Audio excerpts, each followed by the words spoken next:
साम्राज्य, सामान्यांचा असामान्य आवाज।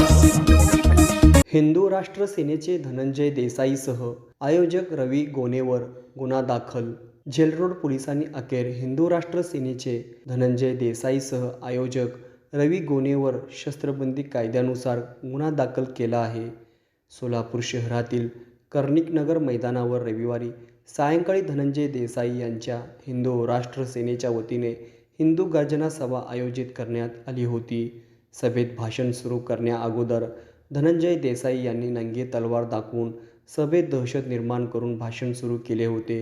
हिंदू राष्ट्र सेनेचे सोलापूर शहर संपर्क प्रमुख रवी गोने यांनी व्यासपीठावर तलवार आणून दिली होती। जेलरोड पोलिसांनी खात्री करून अखेर शस्त्रबंदी अधिनियमानुसार गुन्हा दाखल केला आहे। पोलिसांकडून मिळालेल्या माहितीनुसार धनंजय देसाई राहणार पौंड, तालुका मुळशी, जिल्हा पुणे आणि आयोजक रवी गोने राहणार सोलापूर या दोघांवर तलवार दाखवल्याप्रकरणी गुन्हा दाखल केला आहे। हिंदू राष्ट्र सेनेचे धनंजय देसाई हे रविवारी सायंकाळी सोलापूर शहरातील कर्णिकनगर येथील मैदानात हिंदू गर्जना सभेसाठी आले होते।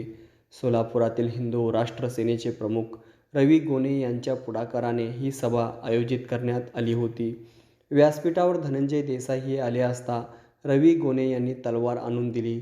धनंजय देसाई यांनी मॅनमधून तलवार काढून सभेतील प्रेक्षकांना उंचावून दाखवले। जेलरोड पोलिसांनी मोठा पोलीस बंदोबस्त या ठिकाणी रविवारी सायंकाळी तैनात केला होता। कोणताही अनुचित प्रकार घडू नये यासाठी पोलिसांनी आयोजकांना विविध नियमावली पालन करण्याच्या सूचना केल्या होत्या। तरी देखील हिंदू राष्ट्र सेनेचे रवी गोने आणि धनंजय देसाई यांनी तलवार दाखवून पोलीस नियमाचं उल्लंघन केले आहे। त्यामुळे दोघांवर गुन्हा दाखल केला आहे।